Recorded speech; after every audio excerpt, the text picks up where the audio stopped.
하나님 말씀 시편 103편입니다. 구약성경 876쪽에 있습니다. 시편 103편 1절부터 22절까지 우리 함께 찾아서 한 절씩 교독하고 마지막 절은 우리 함께 읽겠습니다.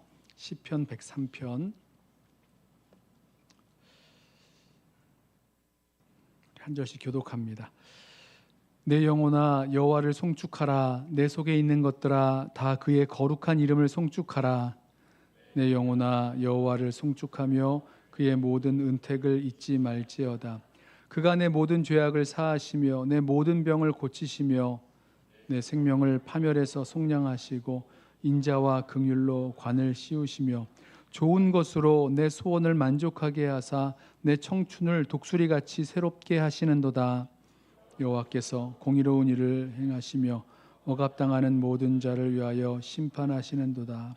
그의 행위를 모세에게 그의 행사를 이스라엘 자손에게 알리셨도다. 여호와는 긍휼이 많으시고 은혜로우시며 노하기를 더디하시고 인자하심이 풍부하시도다. 자주 경책하지 아니하시며 노를 영원히 품지 아니하시리로다. 우리의 죄를 따라 우리를 처벌하지는 아니하시며 우리의 죄악을 따라 우리에게 그대로 갚지는 아니하셨으니 이는 하늘이 땅에서 높음같이 그를 경외하는 자에게 그의 인자하심이 크심이로다. 동이 서에서 먼 것 같이 우리의 죄과를 우리에게서 멀리 옮기셨으며 아버지가 자식을 긍휼히 여김같이 여호와께서는 자기를 경외하는 자를 긍휼히 여기시나니 이는 그가 우리의 체질을 아시며 우리가 단지 먼지뿐임을 기억하심이로다. 인생은 그날이 풀과 같으며 그 영화가 들의 꽃과 같도다. 그것은 바람이 지나가면 없어지나니 그 있던 자리도 다시 알지 못하거니와 여호와의 인자하심은 자기를 경외하는 자에게 영원부터 영원까지 이르며 그의 의는 자손의 자손에게 이르리니 언약을 지키고 그의 법도를 기억하여 행하는 자에게로다. 여호와께서 그의 보좌를 하늘에 세우시고 그의 왕권으로 만유를 다스리시도다. 능력이 있어 여호와의 말씀을 행하며 그의 말씀의 소리를 듣는 여호와의 천사들이여 여호와를 송축하라. 그에게 수종들며 그의 뜻을 행하는 모든 천군이여 여호와를 송축하라. 여호와의 지으심을 받고 그가 다스리시는 모든 곳에 있는 너희여 여호와를 송축하라. 내 영혼아 여호와를 송축하라. 아멘. 오늘 시편 103편 말씀을 보면 여호와를 송축하라라는 그 말씀이 여러 번 반복이 되는데요. 이 송축하라라는 그 말은요, 기릴송자, 한문으로 기릴송자, 찬송하다 뭐라고 할 때 칭송하다, 찬송하다 할 때 그 기릴송자의 빌축자, 축원하다, 복을 빌다, 축복하다 할 때 그 빌축자를 씁니다. 영어 성경을 보니까 bless로 번역한 그 성경이 있었어요. 좀 이상하지 않으세요? 송축하라라는 그 말이 찬양하라 이렇게 말이라고 생각을 했는데 bless, 복을 빌고 축복하는다는 그 의미가 담겨 있다니 좀 이상하게 생각되시는 분들이 있을 것 같아요. 그러면 여호와를 송축하라라는 거 하면 그 뜻이 우리가 여호와 하나님을 축복하라 뭐 이런 말이 되지 않습니까? 좀 이상하죠. 자, 이 송축이라는 말은요, 성경을 우리말로 번역할 때 참고한 그 한문 성경에서 번역돼 있던 그 말이었습니다. 히브리어 바라크, 축복하다, bless라는 그 단어가 하나님이 사람을 향하였을 때는 축복하는 거고요, 축복하고 복을 내리신다는 의미지만 사람이 하나님을 향하여, 순서를 잘 보세요. 하나님이 사람을 향한 게 아니라 사람이 하나님을 향하여 이 바라크라는 단어를 사용할 때는 찬양하다, 높이다 이런 뜻이 됩니다. 그래서 번역할 때 이 한 단어가 두 가지 의미를 가질 수 있으니까 그 두 가지 의미를 합쳐서 찬양한다는 의미에서 기릴송자를 쓰고 또 복을 빈다, 축복한다는 의미에서 빌축자를 써서 송축이라고 번역을 했답니다. 그리고 그 한문으로 번역된 성경을 참고해서 다시 우리말로 번역하면서 송축이라는 단어를 그대로 사용을 한 거죠. 시편 103편은요, 여호와를 송축하라, 내 영혼아 여호와를 송축하라로 시작해서 내 영혼아 여호와를 송축하라로 맞춰집니다. 시편 103편의 메시지는 아주 분명한 거죠. 하나님을 찬양하라, 여호와를 송축하라는 거예요. Praise the Lord입니다. 자, 이 똑같은 명령이 맨 앞에 있고 맨 뒤에 있고, 그리고 그 사이에 하나님을 송축해야 하는 그 이유, 찬양받기에 합당하신 그 하나님이 어떤 하나님이신가에 대한 그 말씀들이 쭉 나온다고 보시면 됩니다. 그런데요, 저는 이 말씀을 묵상하면서 왜 자신의 영혼을 향해서 내 영혼아 여호와를 송축하라고 했을까? 이런 질문이 들었어요. 시편과 처음과 마지막 사이에 그 하나님을 찬양해야 될 이유, 찬양받기 합당하신 하나님이 누구신지 알고 있으면, 그러면 내가 아니라 다른 사람을 향해서 여호와를 송축하라 이렇게 말하면 될 텐데, 그렇게 하지 않고 나는 당연히 하나님을 찬양하고 송축하게 될 것이고, 또 알아서 찬양하고 싶을 때 찬양하면 되는 거지, 굳이 자기 스스로를 가르쳐서 내 영혼아 부르면서 내 영혼아 여호와를 송축하라 이렇게 할 필요가 있냐는 말입니다. 자신을 향해서 내 영혼아 여호와를 송축하라, 찬양하라. 자, 여기에는 이유가 있겠죠. 여러분, 우리가 아무리 많은 그 하나님을 찬양할 이유를 알고 있다고 해도 사실 찬양이 그냥 저절로 나오는 것만은 아닌 것 같습니다. 찬양할 이유라고 알고 있고 생각은 하고 있지만 내 입술을 열어서 하나님을 찬양하지 못할 때가 있어요. 우리도 그럴 때 있으시죠? 찬양하기 귀찮을 때 있지 않으세요? 찬양 시간에 찬양 인도 하시는 분이 일어나시라고 하고 앉으시라고 하고 서로 인사하시라 그러고 그러면서 찬양하라, 노래하라, 귀찮은데 막 박수치라 그러고 이러면 주님 찾고 기도합시다 이러면서 찬양을 인도하면 뭔가 이제 마음에 그럴 기분이 아닌 거예요. 그럴 때 있지 않습니까? 여러 복잡한 생각 때문에 찬양하고 싶지 않은, 별로 이렇게 내키지 않은 마음들이 있을 때가 있습니다. 사실 그런 마음으로는 찬양하기가 좀 어렵죠.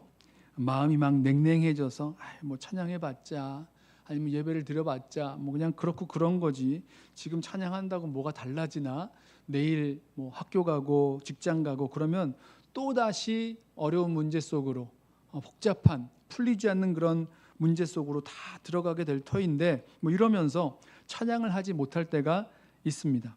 이러저러한 이유에서 뭐든지 간에 정말 진심으로 하나님을 찬양하지 못하고 있다면 바로 시편 103편의 스스로를 향한 명령, 내 영혼아 여호와를 찬양하라, 여호와를 송축하라 하는 이 명령이 꼭 필요할 때입니다.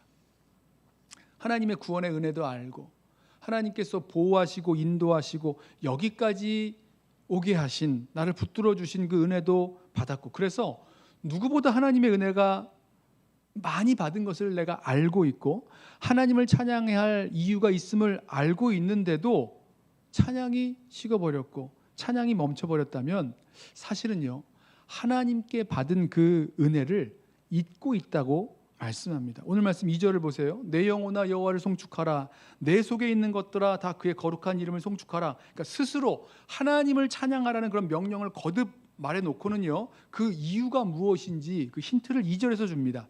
내 영혼아 여호와를 송축하며 그의 모든 은택을 잊지 말지어다. 내 영혼에게, 내 속에 있는 것들에게 여호와를 송축하라, 그의 거룩하신 이름을 송축하라, 찬양하라 명령하는 이유가 어디 있습니까? 그의 모든 은택을 잊지 말지어다. 자, 이것도 명령이긴 합니다만은 여러분, 나에게서 우리 스스로에게 우리 스스로를 돌이켜 보시는 거예요. 나에게서 찬양이 멈추었다면, 찬양이 이렇게 찬양이 찬양 같지 않다면 그때요, 우리는 하나님이 주신 모든 은택, 은혜와 혜택, 은혜로운 어떤 이 혜택을 주신 것, 이것을 잊어가고 있다는 증거가 됩니다. 하나님이 주신 은택이, 하나님이 주신 그 은혜와 혜택, 그 은택이 내 마음에 살아있고 너무나 분명하다면요, 하나님을 찬양하지 않을 수 없는 거죠. 우리는 하나님께 받은 그 은혜를, 그 은택을 쉽게 잊어버리는 그런 경향이 있는 것 같습니다. 시간이 지나가면서 기억이 희미해지고 기억이 나지 않아서 하나님의 은택을 잊어버릴 수도 있고, 또 어쩔 때는 내가 은혜를 받았는데 이게 너무 당연한 것처럼 여겨져서 그 은택을 잊어버렸다라고 말할 수도 있고요.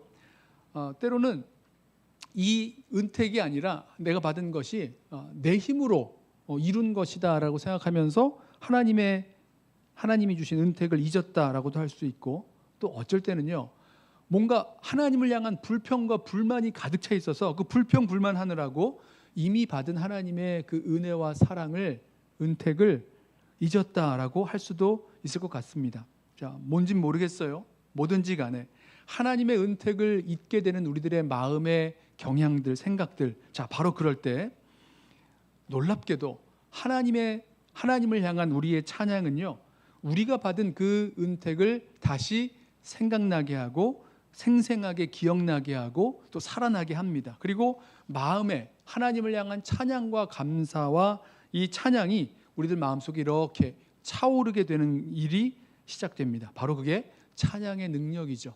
함께 찬양할 때 하나님께서 우리에게 베푸신 은혜를 다시 한번 기억하게 되고 생생하게 살려내게 되고, 그래, 내가 정말 하나님을 찬양해야지, 내 모든 마음을 다해서 이 하나님을 향한 그 찬양이 우러나오게 되는 거죠. 그래서 시편 기자가 자신에게, 내 영혼에게, 내 속에 있는 것들에게, 이게 자기 자신의 존재 전체를 일컫는 말입니다. 자, 그 나에게 하고 있는 그 말, 내가 하나님께 받은 그 은택이 무엇인지 기억하고 또 그것으로 하나님을 찬양하게 되어야 된다라는 것입니다.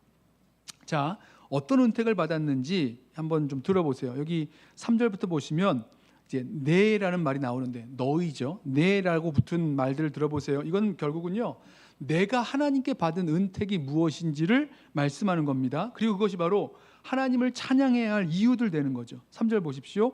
그가 내 모든 죄악을 사하시며 내 모든 병을 고치시며 내 생명을 파멸해서 속량하시고 인자와 긍휼로 관을 씌우시며 좋은 것으로 내 소원을 만족하게 하사 내 청춘을 독수리같이 새롭게 하시는도다.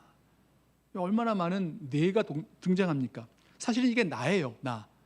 내가 나에게 너라고 하면서 지금 말씀하고 있는 거죠. 내가 다 구체적으로 하나님께 받은 그 은혜로운 그런 공급하심, 은혜로 주신 혜택들을 말씀하고 있는 겁니다.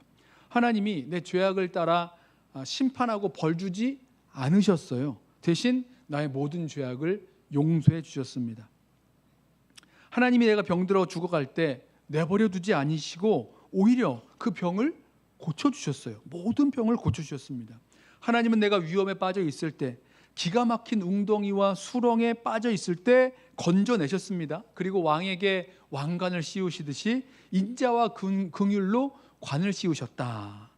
인자는 그 변함없는 사랑, 또 긍휼은 불쌍히 여기심이죠. 하나님이 나를 그렇게 사랑하셨고 불쌍히 여기셨다는 거예요. 또 하나님은 나를 좋은 것으로 채워주셔서 만족하게 해주셨다. 여러분, 이 만족하다는 표현이 너무 좋습니다. 아주 실컷 배부르게 먹어서 더 이상 전혀 다른 것이 필요 없는 아주 가득한 그런 흡족한 상태, 이게 만족이거든요. 하나님이 나에게 좋은 것으로 이렇게 흡족하게 채워주셨다는 겁니다. 그래서 내 청춘을, 젊음의 어떤 힘과 능력을 얘기하는 거죠. 젊음의 힘을 독수리처럼 새롭게 해주셨다. 여러분, 독수리 아시죠? 성경에 나오는 그 독수리에 대한 말씀들을 생각해 보세요. 독수리가 하늘을 힘있게 막 날아 올라가서 공중을 막 활공하다가 갑자기 막 쏜살같이 공중을 이동하는 그 독수리, 아주 지치지 않는 힘의 상징을 말합니다. 이사야서 40장 31절, 오직 여호와를 앙망하는 자는 새 힘을 얻으리니 독수리가 날개치며 올라감 같을 것이요 다른 박질하여도 곤비하지 아니하겠고 걸어가도 피곤하지 아니하리로다. 독수리가 날개치며 올라감 같은 그런 새로운 힘을 계속해서 공급해 주셨다는 거예요. 얼마나 좋습니까? 시인은요, 다윗의 시편으로 알려져 있는데, 이 시편 103편의 시인은요, 개인적으로 너무나 많은 하나님의 그 은혜, 하나님의 은택을 받았기에 하나님이 용서해 주시고 치유해 주시고 구원해 주시고 채워 주시고 만족하게 해 주시고 새로운 힘을 더해 주시고, 이렇게 하나님의 많은 은택과 은총을 받았다는 겁니다. 그러면 감사하고 찬양하고 하나님께 영광 돌리는 게 마땅할 텐데, 이걸 잊어버리고 있기 때문에 마음과 그 입술의 찬양이 멈추었다는 거죠. 그래서 내 영혼아 하나님을 찬양하라. 내 속에 있는 것들아 하나님의 이름을 송축하라. 이 말씀을 나에게 하고 있는 거죠. 나 자신에게 하는 말이에요. 네가 하나님께 받은 그 은혜와 은택을 잊었니? 잊은 거 아니니? 묻고 있는 겁니다. 그러니까 하나님께 받은 은혜와 은택을 다시 기억하면서 내 영혼아 하나님을 찬양하라. 하나님의 이름을 송축하라 말씀하고 있는 거죠. 자, 그리고 이 찬양을 통해 놀랍게도 그 찬양의 자리로 나아가면 우리 마음 가운데 주님께 받은 그 은혜가 새롭게 우리 가운데 깨달아지고 알아지고 다시 새로워지게 된다는 거죠. 그래서요, 우리가 다시 찬양할 때 우리가 잊어버렸던 하나님의 그 은혜의 자리로 다시 나아가게 되고요, 그 하나님의 은혜를 생각하게 하고요, 잃어버렸던 감사와 찬양도 우리 마음 가운데 다시 살아나게 되는 것입니다. 그래서 우리 특별히 금요 찬양 같은 이 시간에 또 우리가 함께 하나님을 찬양하는 그 시간에 우리 힘을 다해서 마음을 다해서 이렇게 찬양할 수 있는 자리로 좀 의도적으로 들어가 보시는 거죠. 내 영혼아 여호와를 송축하라. 하나님을 찬양하는 그 자리로 들어가시면 거기에서 우리를 새롭게 하나님을 찬양할 수 있도록 그 받은 은혜를 새롭게 하시는 은혜가 우리들 가운데 임하게 될 줄로 믿습니다. 자, 시인이 개인적으로 받은 하나님의 은택은 이제 6절에서부터는요 이스라엘 공동체가 받은 하나님의 은혜와 은택으로 이어지고요, 나머지 이제 20절부터는 천사들과 천군 그리고 만물이 하나님을 송축할 것을 이렇게 요청하는 것으로 이제 확장이 되는데요. 6절부터 보실까요? 여기 보시면 이스라엘이 받은 하나님의 그 은혜, 은택, 이것이 그것을 잊지 않고 똑같아요. 개인이 잊지 않아야 되는 것처럼 이 공동체가 하나님으로부터 받은 그 은혜와 은택을 잊지 않고 하나님을 송축해야 할 이유들이 이제 나오는 겁니다. 6절 보세요. 이제 하나님께서 이제 압박당하는 자를 위해서 심판하신다 말씀하죠. 여호와께서 공의로운 일을 행하시며 억압당하는 자를 위하여 심판하시는도다. 하나님의 의, 이 성경에 나오는 하나님의 의는요, 추상적인 개념이 아니라 그 의로우신 하나님이 구원하시는 역사와 행동을 말할 경우가 대다수입니다. 행동이에요, 행동. 주님은 의를 행하시는 분이셔서 억압당하는 자를 위하여 그 악인 혹은 억압하는 자 그들을 심판하시는 거죠. 역사적으로 이스라엘이 하나님의 이 공의로운 심판을 직접 경험했죠. 이스라엘 백성이 애굽에서 바로의 압제에 고통당하고 있을 때에 하나님께서 바로를 심판하심으로 이스라엘을 구원해 내셨어요. 그러니까 이스라엘 공동체가 하나님의 이 공의로운 심판, 공의로운 일을 행하시며 억압당한 자를 위하여 심판하시는도다, 이 하나님의 공의로운 심판과 구원의 은혜를 입었다는 거죠. 그러나 우리 이스라엘의 역사 속에서 알고 있죠. 하나님의 은혜를 받은, 택하심을 받고 은택을 받은 이 이스라엘 백성이 하나님께 범죄하게 됩니다. 7절을 보세요. 그의 행위를 모세에게, 그의 행사를 이스라엘 자손에게 알리셨도다. 여호와는 긍휼이 많으시고 은혜로우시며 노하기를 더디하시고 인자하심이 풍부하시도다.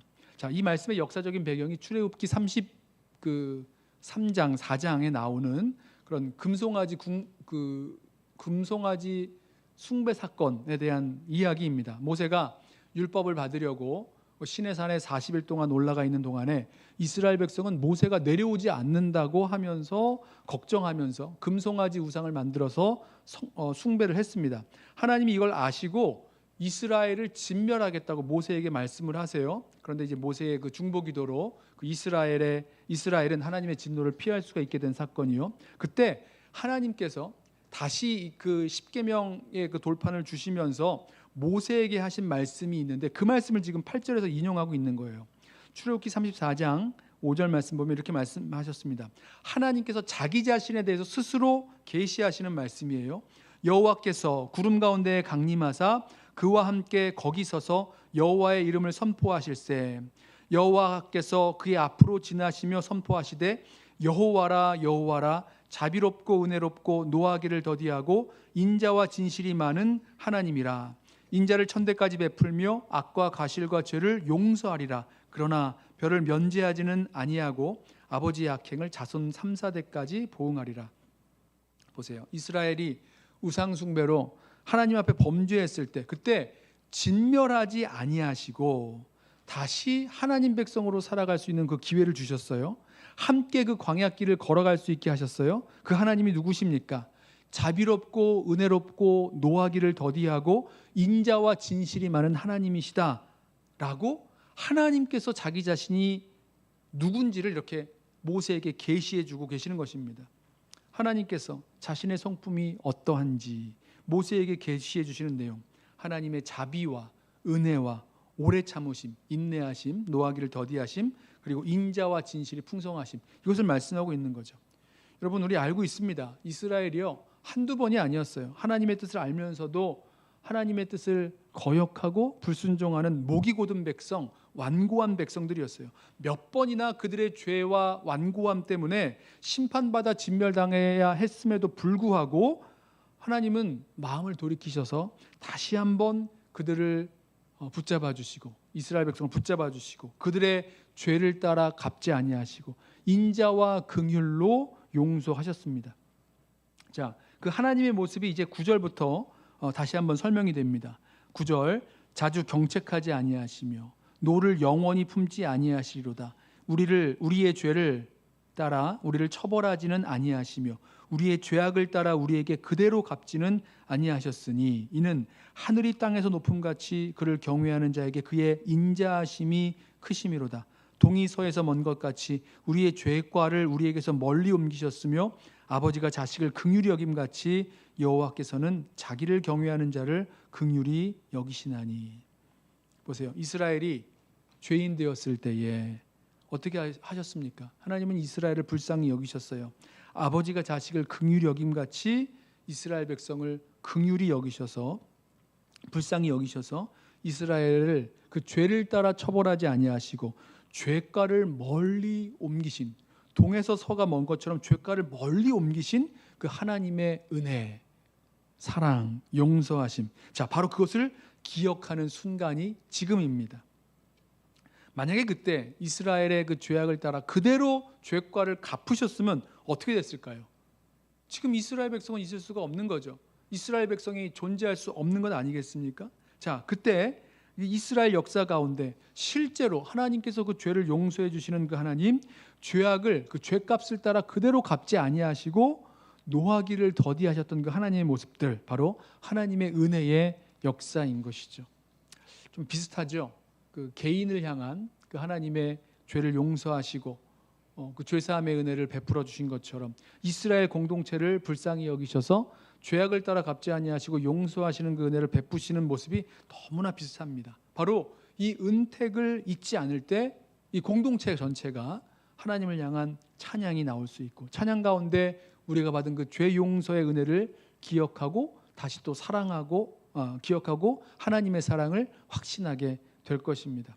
한 가지 더, 하나님께서요 먼지 같고 풀 같은 그 이스라엘에게 은혜를 베푸셨다. 특별히 인자하심을 베푸신다. 이 말씀을 합니다. 14절 보십시오. 이는 그가 우리의 체질을 아시며 우리가 단지 먼지뿐임을 기억하심이로다. 인생은 그 날이 풀과 같으며 그 영화가 들의 꽃과 같도다. 그것은 바람이 지나가면 없어지나니 그 있던 자리도 다시 알지 못하거니와 여호와의 인자하심은 자기를 경외하는 자에게 영원부터 영원까지 이르며 그의 의는 자손의 자손에게 이르리니 곧 그의 언약을 지키고 그의 법도를 기억하여 행하는 자에게로다. 하나님은 이스라엘이 먼지같이 연약하고 또 풀같이 잠시 피었다가 지는 아주 허무한 인생임을 아셨습니다. 맞잖아요. 우리 모든 인생이 이와 같지 않습니까? 풀이 말라서 바람에 이렇게 날려 사라지게 되면 거기에 그 풀이 있었는가 기억조차 할 수 없을 정도로 허무하게 사라져버리고 마는 거예요. 연약하고 짧고 허무한 인생에게 하나님의 영원한 인자하심, 그 변함없는 사랑을 베풀어 주셨기 때문에 하나님은 그 자기 백성에게 약속하신 대로 그 인자하심을, 그 영원한 언약을, 영원한 그 사랑을 베풀어 주셨기 때문에 지금도 이 백성에게 그 연약하고 또 허무한 그 인생에게도 소망이 남아 있는 거죠. 그렇게 끝이 난다면, 그렇게 먼지처럼 또 풀처럼 마르고 시들어 끝이 난다면 무슨 소망이 있겠습니까? 근데 그렇지 않다는 거죠. 하나님의 인자, 변치 않는 하나님의 사랑의 그 약속이 남아있기에, 그 은혜를 부어주셨기에 지금도 그들에게 소망이 있고 지금 이렇게 존재할 수 있다는 것입니다. 이게 바로 하나님의 은혜를 받은, 하나님의 은택을 받은 이스라엘 백성의 모습이라는 거죠. 말씀은 이어집니다. 하나님의 은혜를 받은, 은택을 받은 자들은 하나님을 경외하며 언약을 지키고 법도를 기억하며 순종하며 살아가는 거겠죠. 자, 이제 하나님의 은택을 입은 나와 개인과 그 공동체에서 여호와를 송축하라는 그 명령이 이제 확대가 되는데요. 천사들에게 확대가 됩니다. 20절, 능력이 있어 여호와의 말씀을 행하며 그의 말씀의 소리를 듣는 여호와의 천사들이여 여호와를 송축하라. 또 천군, 하나님의 군대에게 확대됩니다. 21절, 그에게 수종들며 그의 뜻을 행하는 모든 천군이여 여호와를 송축하라. 그리고 이제 모든 피조물에게 확대되죠. 22절, 여호와의 지으심을 받고 그가 다스리시는 모든 곳에 있는 너희여. 피조물이죠. 여호와의 지으심을 받고 그가 다스리시는 모든 곳에 있는 너희, 모든 피조물에게 말씀합니다. 여호와를 송축하라. 하늘 보좌에 앉아 왕권으로 만유를 다스리시는 하나님은 나와 우리 공동체와 천군 천사 모든 피조물이 찬양하기에, 또 그 찬양을 받기에 합당하신 하나님이십니다. 모든 만물이 주를 찬양하도록 그 은혜와 은택을 베푸신 하나님, 그 하나님을 잊지 말고 찬양할 것을 이제 마지막으로 나 자신에게 선포하죠. 내 영혼아 여호와를 송축하라. 시편 103편에 나온 이 찬양받기에 합당하신 그 하나님을 생각하면요, 하나님을 찬양하지 않을 수가 없습니다. 모든 죄를 용서하신 하나님, 모든 병을 치유하신 하나님, 생명을 파멸해서 구원하신 하나님, 소원을 만족케 하신 하나님, 새 힘 주신 하나님, 공의로 심판하사 우리를 구원하신 하나님, 우리의 죄악을 따라 갚지 아니하신 하나님, 우리의 죄가를 멀리 옮기신 그 하나님, 아버지가 자식을 긍휼히 여긴 같이 우리를 불쌍히 여기신 하나님. 그러니까 저와 여러분이 경험한 하나님도 이 하나님이시고, 우리가 하나님을 찬양할 때 그 하나님을 찬양하는 이유도 바로 이런 하나님 때문인 것 아니겠습니까? 특별히 우리는 예수 그리스도의 십자가에서 그 하나님의 사랑을 확인하죠. 우리가 죄인 되었을 때, 아직 죄인 되었을 때 그리스도께서 우리를 위하여 죽으심으로 하나님의 우리를 향한 그 사랑을 확증하셨다. 로마서 말씀 기억하시죠? 자, 십자가를 바라보면서 하나님의 사랑과 그 은혜를 기억하고 하나님을 찬양하게 됩니다. 그런데 어쩌다가 하나님을 향한 찬양도 식어버리고 잃어버리게 되었다는 거죠. 언제죠? 그의 모든 은택을 잊지 말지어다. 하나님께서 우리에게 베푸신 그 은혜와 사랑, 우리가 받은 하나님의 그 은택, 그것을 잊어버리는 순간부터 우리는 하나님을 향한 찬양이 식고 하나님을 향한 그 찬양이 이렇게 멈추게 되는 것입니다. 무엇 때문인지 모르겠어요. 여러 가지 일들로 복잡한 생각 속에서 잊혀져 가고 또 기억이 희미해져서 하나님이 베푸신 그 나에게 베푸신, 우리에게 베푸신 그 사랑과 은혜를 잊었다라고 말할 수도 있겠고요. 또 지금 내가 누리고 코로 숨쉬고 살아가고 있는 것, 이걸 너무 당연하다고 생각하다가 하나님의 은택을 잊을 수도 있고요. 또 내가 지금 이렇게 살아갈 수 있는 것이 내 힘으로 이루어진 것이다, 내 힘으로 해낸 것이다 라고 생각하다가 하나님의 그 은혜를 잊을 수도 있고요. 또 말씀드렸던 대로 뭔가 이렇게 인생의 불평과 불만 때문에, 하나님을 향한 불평과 불만 때문에 이미 받은 하나님의 그 사랑과 은혜를 다 잊어버리고 살 수도 있습니다. 바로 그때 하나님을 향한 찬양이 멈춰지게 되는 거죠. 시편 103편의 시인은, 다윗이라고 알려진 이 시인은 우리에게 촉구합니다. 자신뿐만 아니라 우리가 우리 스스로에게 명령하기를, 내 영혼아 여호와를 송축하라. 우리의 속사람, 우리의 전 존재가 하나님을 찬양하도록 명령하면서 또 우리가 하나님께 드리는 그 찬양을 통하여서 하나님이 우리에게 베푸신 그 모든 은택, 은혜와 또 인자와 긍휼로 우리에게 은혜 베푸신 그 하나님을 기억하고 찬양하게 될 줄로 믿습니다. 아무쪼록 우리에게 우리 개인의 심령 안에서 또 교회 공동체 안에서 하나님을 향한 그 진정한 찬양이 멈춰지지 않도록 주님께 받은 그 은혜와 은택을 늘 생각하고 기억하고 감사하며 살아갈 수 있는 저와 여러분 되시기를 주님의 이름으로 부탁하며 축원합니다. 우리 함께 찬양하고 우리 기도하겠는데요. 주의 사랑을 주의 선